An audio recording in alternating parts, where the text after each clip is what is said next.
Yesterday, Craig sent us a text about an interview. John Oran and also Andrew Marchand, who are both good. I'd listened to some of this, but it's long. And they get to Burke Magnus, who's a part of executive at ESPN, president of programming original content. We don't have the audio because I couldn't get permission from them to run it, but there's two things. And Craig and Paul, you guys, one thing that stood out to me was, and you hear about market size, and yet he was basically saying, no, that's really not something that's as much of a conversation as people say it is. Because listen, where's Tuscaloosa, Alabama? Yeah, it's not a big market. But they demand, obviously, the nationwide audience. But that was one thing he mentioned about market size. So if you were a commissioner, and he didn't say it didn't matter, but he said it was sometimes completely put up to the point where it's talked about too much.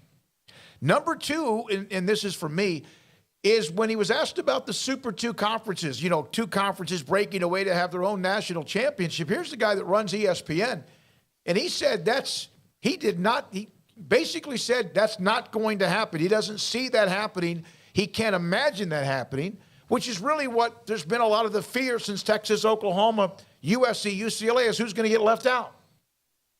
Well, one of the things is, people have accused ESPN of pulling all these strings. Now, he said that that's not necessarily the case either, and I'm not sure. I think that's him downplaying that a little bit, but that is good to hear that, that's not what the networks want. Yeah, we're not going to just all of a sudden start taking ESPN dude at his word because, there could very well. But, I think he was transparent and all that enough to know that, there might have been a couple things he couldn't say exactly the way he probably would if he had, some truth serum in him. Yeah. But there wasn't anything that was, maliciously lying to, change the narrative in any way, no. Yeah, so, I think that, maybe he downplayed that a little bit, but, him saying that, the networks need it all. And it does stand to make sense because if you whittle it down to 40 teams, then you still can't fill all the spots that they have available. They would be kind of cutting off their nose to spite their face in that. So, it makes sense to keep the other conferences in it. It's just, you wonder what kind of product, even though they say they're not doing that, you're still a part of creating inequity in college football because of you're saying you're worth more than this and you're worth more than this when really you're talking about 10 programs might be worth more than everybody else, and everybody else is right in the same big clump. Rivalries, tradition, something he brought up, whether that is a major factor or not. He made that comment. Again, Burke Magnus of ESPN, president of programming, he talked about rivalries and tradition. And yet it seems like rivalries, now there are some that are going to stay intact no matter what, but a lot of times it seems like rivalries have gone by the wayside with all of the shift when it comes to conferences changing, realignment, teams moving, and then some of them will be reinvigorated like Texas and A&M. Yeah, it sounded good news, sounded to be good news if you were just a college football fan and you weren't one of these folks that's rooting for the AFC, NFC concept, which I've never really understood. I get that people get frustrated with having to host Furman in week 2 and, things like that, but this idea of just making it like the NFL, a blatant copycat, I just never really wrapped my arms around that, and not because I wouldn't have a team involved or anything.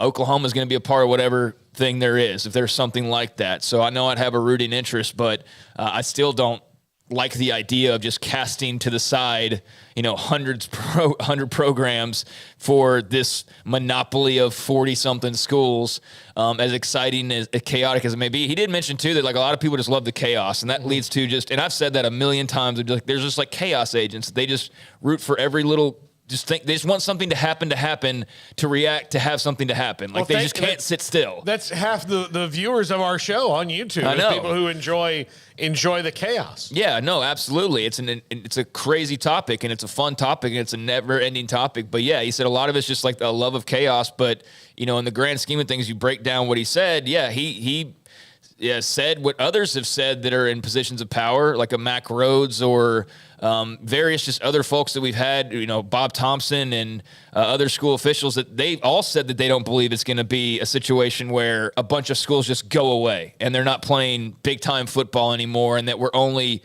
sitting there with, again, a Super 2, as I coined it, of 40-something schools or whatever that final version would look like. So I do think that bodes well. Now, at the same time, I think when he talked about what they do have in their inventory, when he did talk about the future of ESPN and what they're invested in, he didn't say anything to calm your fears about how large that gap of money might be. Right. No, he didn't. That was never addressed in a way that's going to make K-State or Baylor or TCU fan feel any better. It also didn't lead me to believe that there's going to be like a 40-team Big Ten in the future. I do think it's going to be somewhat limited, and it could be what everybody's kind of been pointing at, and we've been pointing at on this show for like several months now, which is the logical Pac-12 editions of whatever version that might be. Certainly Oregon, Washington, and Stanford seem like they'd be shoo-ins, and to what extent past that, I don't know. But I don't see like the massive takeover that some have, kind of expected. So, there's just a lot in there. I'm trying to figure out how to like kind of focus on one thing, but there's just a lot to kind of take in. But I guess the biggest thing would be, just kind of calming the fears of, there's not going to be 40 teams that break away and nobody else exists. No, college football is going to exist. And he made it clear, like the Big Ten did a great job with their TV deal, but they didn't go forward with the Big Ten because the Big Ten was asking for a large amount of money and not giving them the inventory that they wanted in return. And ESPN, as he pointed out, said we were being offered half the number of games, a lower selection priority, and essentially double the price. And so they were like, screw this, we're good. And part of the reason they're good, he said, knowing we already had the SEC in the house and they have the entire complement of the SEC, it's not spread out over Fox, NBC, and all. It's all ESPN, ABC, Disney. The ACC is already in the house. Well, we know how long that contract is. That's another 14 years? Yeah. So they already have two of the, quote unquote Power Fives, including one of the Super Twos, if you will. By the way, 2 more years of Pac-12, 3 more years of Big 12, the college football playoff for more years. So he was pointing out, he's like, we didn't have the Big 10, but they didn't give us a great offer, and we've got everything else basically. So we're not really sweating it all that much. But I think he did leave the door open for the fact that they wanted the Big 10. They did want them.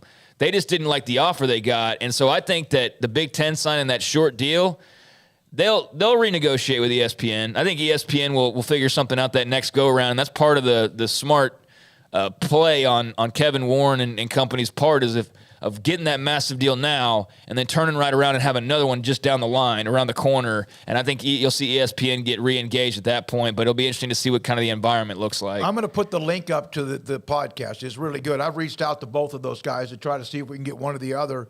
It is very, very good. It's long before they get to him. And at the end, again, there's a couple of very interesting nuggets on the breakaway idea, the market size, and really what is discussed and much more. Not that it's not the end all, but it's discussed. But it was interesting from Burke Magnus of ESPN. Max Olson.